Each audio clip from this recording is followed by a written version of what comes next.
प्रशासन कुछ सुनने नहीं मांग रहा। प्रशासन सिर्फ बोला 3 दिन के बाद रिवर्स होकर के फिर से मारा है। गाड़ी जब्त कर ली गई है। किस कंपनी की गाड़ी है वो भी पता चल गया है और ड्राइवर कौन था वो भी पता चल गया है। जल्द से जल्द अरेस्टिंग होगी उसकी।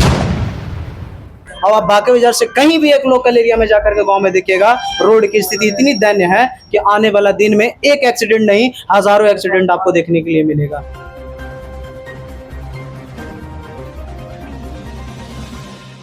नमस्कार, मैं संजय शर्मा और आप देख रहे हैं संगम में फैक्ट न्यूज। अभी हमारी मौजूदगी बांके बाजार में स्थित है और यहाँ आज सुबह ही सड़क दुर्घटना में मौके पर ही मोहम्मद हबीबुल्लाह अंसारी की मौत हो गई है। बताया जा रहा है कि वो एक सरकारी शिक्षक थे और उनका अभी वर्तमान में उर्दू मध्य विद्यालय मंदिर खुर्द में पदस्थापित थे। अभी यहाँ जो है ग्रामीण जो है सड़क जाम किए हुए सुबह से ही और ग्रामीणों को प्रशासन से कुछ मुआवजा की मांग है। यहाँ पे बहुत सारे ग्रामीणों का भीड़ देख रहे थोड़ा दिखाइए किस तरह से जो है और वो ग्रामीण जो यहाँ पे सड़क जाम किए हुए है, लगातार वो अपने मुआवजा की मांग प्रशासन से कर रहे हैं।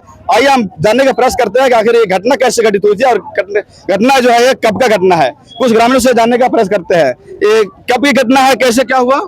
ये आज सुबह 7:30 बजे के लगभग जी ये जा रहे थे। एक आदमी को रांची के लिए गाड़ी बैठाए और गाड़ी बैठाने के बाद वो चले जा रहे थे। ये दूध वाली गाड़ी जो है इनको मार दिया, हल्का सा मारा, ये गिर गए। पब्लिक यहाँ चिल्ला रही है कि रुको रुको। गाड़ी जो है रुका, फिर जो है बैक करके उनके सर पर चूर करते हुए और उसके बाद गाड़ी भाग गया। उसके बाद मौत हो गया। अभी भीड़ लगा हुआ है। प्रशासन से ये किया जा रहा है, प्रशासन कुछ सुनने नहीं मांग रहा। प्रशासन सिर्फ बोला 3 दिन के बाद हम इसका ये करेंगे, नहीं तो लाठी चला देंगे, तो ऐसे करेंगे, बंद करेंगे, ये करेंगे। लाश को भी उठा लिया है गाड़ी पर है। हम लोग ऐसे ही खड़े रह गए और क्या बोले। जी अभी आपने सुना कि इससे पहले 2 महीना पहले एक और ऐसा ही केस हुआ, डेट हो गया। उसको भी बोला गया कि आइए थाना पर, सब हल हो जाएगा।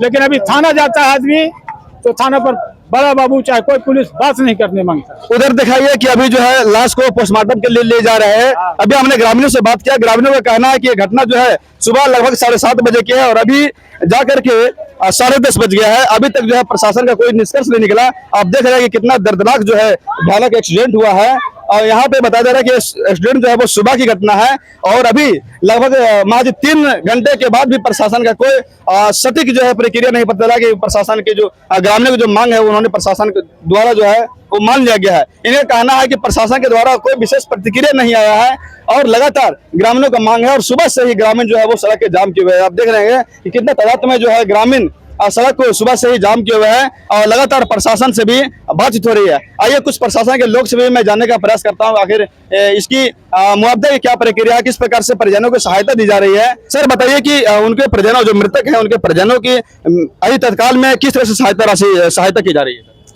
जो भी सरकारी प्रावधान है उसके तहत हम लोग प्रोसेस करके और इसका रिपोर्ट करेंगे और सरकार का लाभ जो है उनके खाते में चला जाएगा। अंचल से और ब्लॉक से दोनों तरफ से मिलेगा। साथ ही में इंश्योरेंस कंपनी है वो मुआवजा देगी और इसके लिए थाना प्रभारी भी कार्रवाई करेंगे। अभी घटनास्थल पर आप पहुंचे हुए हैं, बहुत सारे ग्रामीणों का भीड़ लगा हुआ है। ग्रामीण सुबह से ही सड़क जाम किए हुए हैं। तत्काल में उनको किस तरह से सहायता की जा रही है ग्रामीणों को, परिजनों को।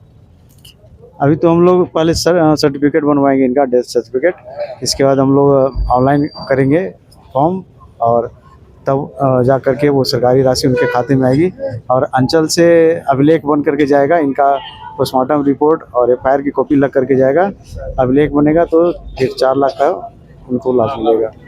पोस्टमार्टम के लिए क्या प्रक्रिया अभी की जा रही है। ये थाना प्रभारी के माध्यम से किया जा रहा है। इसके लिए चालान बनकर भेजा गया है। पोस्टमार्टम रिपोर्ट आएगा तो आगे की कार्रवाई हो जाएगी। अभी हमारे समझ थे बांके प्रखंड के वीडियो साहब थे और इन्होंने बताया कि जो आगे की जो मुआवजा की प्रक्रिया है वो हम प्रक्रिया करेंगे और इनको जो मुआवजा उचित होता है, जो सरकार द्वारा जो मुआवजा दिया जाता है वो मुआवजा देने का हम जो है व्यवस्था करेंगे। और हमारे सामने यहाँ अभी बांके प्रखंड के CO साहब है, मैं इनसे भी जानने का प्रयास करता हूँ कि किस तरह से इनके परिजनों की सहायता राशि दी जाएगी। क्या सर जो अभी मृतक है उनको परिजनों की सहायता के लिए क्या किया जाएगा। सर तत्काल अभी पोस्टमार्टम के लिए भेजा गया है। पोस्टमार्टम का रिपोर्ट आने के बाद हम लोग उसको जल्दी ही जिला में प्रक्रिया जो है उसके तहत भेज देंगे रिपोर्ट और जल्दी ही हम लोग कोशिश करेंगे कि उनको मुआवजा जल्द से जल्द मिले। अभी यहाँ पे बहुत सारे ग्रामीण जो हैं वो सड़क जाम किए हुए थे, इनकी क्या क्या मांग था सर। इनकी मांग थी कि जो भी सरकारी मुआवजा है उसको जल्दी से जल्दी दिलवाया जाए, जिसके साथ इन लोगों का कहना है कि वो सरकारी नौकरी दिलाया जाए। तो उसके तहत जो भी प्रक्रिया होगा हम लोग उसको पूर्ण करके जिला में भेजेंगे, वहाँ से ये सब प्रक्रिया पूर्ण होने के बाद उनके परिजनों को नौकरी। देखिए हमारे सामने प्रशासन के लोग भी हैं। प्रशासन मैं देख रहा हूँ कि सुबह से ही ग्रामीण जो है वो सड़क जाम किए हुए हैं, और इसको लेकर आप क्या कहेंगे सर? सुबह से सड़क जाम किए हुए हैं, ग्रामीणों का क्या मांग जो था वो मांग स्वीकार कर लिया गया? क्या जो सड़क जाम है उसको हटा दिया गया है, या हटाने के आप किस तरह से प्रयास कर रहे हैं? एक दुखद दुर्घटना घटी है, तो उसके लिए मुआवजा वगैरह सब दिया जा रहा है, जो कि प्रावधान है। सीओ साहब वीडियो सब आए हुए हैं। इसके अलावा जो शिकायत है कि यहाँ तेज गाड़ी वगैरह गुजरती है, उसके लिए बैरिकेडिंग जल्द से जल्द कराई जाएगी। अभी सुनने में आया कि एक जो टैंकर था, दूध वाला जो ऑटो था, उसने ऐसा मतलब घटना का अंजाम दिया है। उसके साथ उसके उन्होंने आपने क्या किया? उसको जो टैंकर था या उसका जो ड्राइवर था उसका क्या प्रक्रिया हुआ है, क्या हुआ सर? गाड़ी जब्त कर ली गई है। किस कंपनी की गाड़ी है वो भी पता चल गया है, और ड्राइवर कौन था वो भी पता चल गया है। जल्द से जल्द अरेस्टिंग होगी उसकी। उसके साथ जो भी प्रक्रिया होगा वो आगे किया जाएगा। यहाँ पे सुबह से अभी 3 घंटा लगभग घटना का हो गया है, और 3 घंटे से ग्रामीणों की मांग को लेकर के सड़क जाम किया जा रहा था। प्रशासन के लोग हमारे साथ थे, उन्होंने कहा कि ये सड़क जाम जो लगा हुआ था उसको हटा दिया गया है, और दूध का जो टैंकर था वो उस ऑटो के द्वारा ये घटना घटित हुआ, और उस ऑटो को जब्त कर लिया गया है, और आगे की जो प्रक्रिया होगा वो प्रक्रिया अपनाया जाएगा। ये बहुत ही भयानक घटना था। सुबह का ये घटना, ये बांके की घटना है, और इससे जो है ग्रामीणों में शोक की लहर है। सीसीटीवी जांच होना चाहिए, क्योंकि जिस वक्त ये घटना हुई उस वक्त जो यहाँ पर प्रेजेंट थे उन्होंने बताया कि एक बार धक्का मार के चला गया डंपर वाला, उसके बाद रिवर्स होकर के फिर से मारा है। ऐसा क्यों हुआ? उसमें इनका हुआ डबल टाइम में एक्सीडेंट हुआ है। फर्स्ट टाइम में तो वो चले गए हैं, फिर डबल में रिवर्स क्यों हुआ? उसका सीसीटीवी जांच होनी चाहिए। सोचिए, ऐसा ही थोड़ी है सर, क्यों मारा गया ऐसा?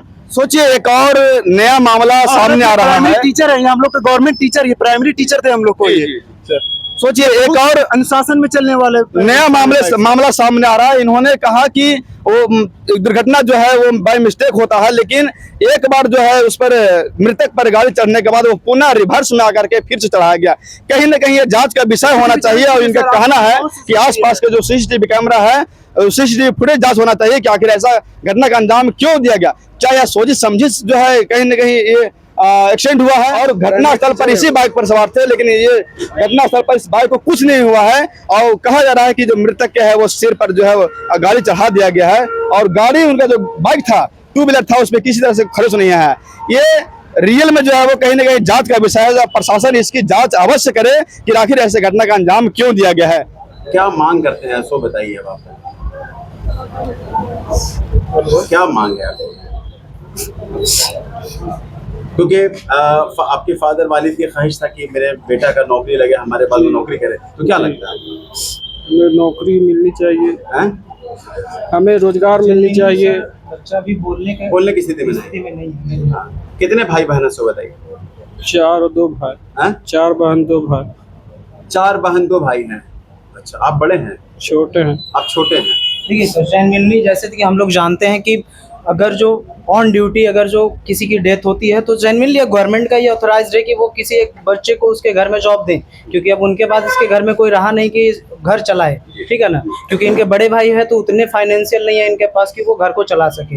एक जेन्युइन ये बच्चा भी पढ़ता है, ये भी अभी तैयारी करता है, गवर्नमेंट तैयारी करता है, तो ये तो है ही कि आपको ये करना ही होगा, बिकॉज सर इनके फादर ऑन ड्यूटी डेथ हुई है इनकी, ठीक है ना, क्लियर है। और बाकी रहा कि सर आप डेथ का स्थिति सुन सकते हैं, और दूसरी बात कि मैं जो भी हमारे एरिया के प्रशासन हो या जो भी हो, ठीक है ना, इसको थोड़े से सलीके से लीजिए ताकि आने वाला दिन में ये दोबारा घटना दोबारा। हाँ, और साथ ही साथ कि हम बार बार एक ही चीज़ को समझाना चाहेंगे कि सर आज ये जो यहाँ पे जो घटना घटा है इसमें जेन्युइन तौर पे देखा जाए तो यहाँ पर रोड की व्यवस्था की वजह से ये हुई है। और ये आए दिन सिर्फ यहाँ नहीं, आप ये पूरे बांके बाजार प्रखंड में आप किसी भी एरिया में जाइएगा ना, अभी हमने एक छोटा सा क्लिप देखा था, हमारे जो सम्राट चौधरी जो अभी रिसेंट सीएम बन करके आए हैं, उनकी मैंने एक छोटी सी वीडियो क्लिप देखा था कि आप कहीं भी स्टेट में चले जाइए और एक बिहार में जा करके देखिए, बिहार में वन ऑफ द बेस्ट हमारा रोड है। लेकिन आप आइए सर हमारे गांव की तरफ, आप आइए बांके बाजार प्रखंड की तरफ, आपको हम दिखाते हैं कि कौन सा रोड आपका बेस्ट है, ठीक है ना। मैं पर डे आता हूँ बाकी बाजार, मैं खुद पढ़ाता हूँ, देखिए अभी भी हेलमेट मेरे पास है, ठीक है ना। ऐसा कोई दिन मैं हेलमेट लेकर के नहीं आता हूँ। एक लोकल सिर्फ 5 किलो 4 किलोमीटर चलने के लिए हमको पर डे कैरी करना होता है हेलमेट, ठीक है ना। अब आप बाकी बाजार से कहीं भी एक लोकल एरिया में जाकर के गांव में देखिएगा, रोड की स्थिति इतनी दयनीय है कि आने वाला दिन में एक एक्सीडेंट नहीं, हजारों एक्सीडेंट आपको देखने के लिए मिलेगा, ठीक है ना। तो इस पे थोड़ा सा जो भी है। सेकंड कि हमारे जो एरिया के जितने भी कार्यकर्ता हैं, वो मुखिया हो, सरपंच हो, जो भी हैं, आप सर कर क्या रहे हैं? आप कर क्या रहे हैं? सिर्फ कॉलोनी और करने में जिंदगी बिता रहे हैं।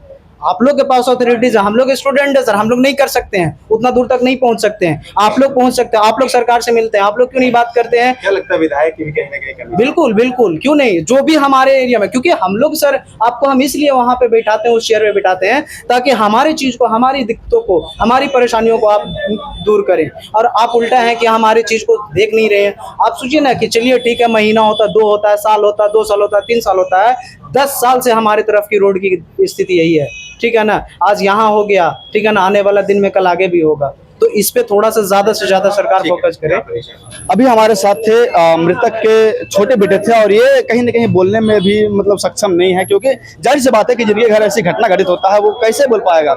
ये मरम्मत कर देने वाली घटना है, और इनके कहीं ना कहीं इनके सर से इनका पिता का साया उठ गया है, और ये बोलने में जो असमर्थ है। लेकिन ये घटना जो है बहुत ही मतलब दर्दनाक घटना था, और इसको लेकर के ग्रामीणों और ये इनकी मांग है कि जो उचित मुआवजा होता है। आपने अभी सुना कि उनके जो साथ में आए थे, उनका मांग है कि जिस तरह से इनका पिता सरकारी जॉब में थे, इनके बेटा के वो सपना था कि इस तरह से हम भी सरकारी जॉब में जाए। उनके पिता का सपना था कि ये भी कहीं ना कहीं सरकारी जो है जॉब में जाए, और अभी उनकी जो है कहीं ना कहीं मौके पर ही देहांत हो गया है।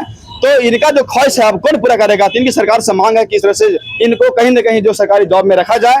और अभी आपने सुना कि किस तरह से जो है आए दिन यहाँ पे दुर्घटना होता रहता है। आखिर यहाँ के प्रतिनिधि से भी इनका कहना है कि वो प्रतिनिधि आकर के यहाँ घटनास्थल पर देखे कि किस तरह से यहाँ के सड़क की क्या व्यवस्था है, प्रशासनिक व्यवस्था क्या है। इन पर भी इन्होंने सवाल उठाया कि यहाँ के प्रशासनिक व्यवस्था को दुरुस्त करने की आवश्यकता है, यहाँ सड़क की मरम्मत करने की आवश्यकता है। चलिए, आप देख रहे थे संगम न्यूज, मैं हूँ संजय शर्मा, धन्यवाद।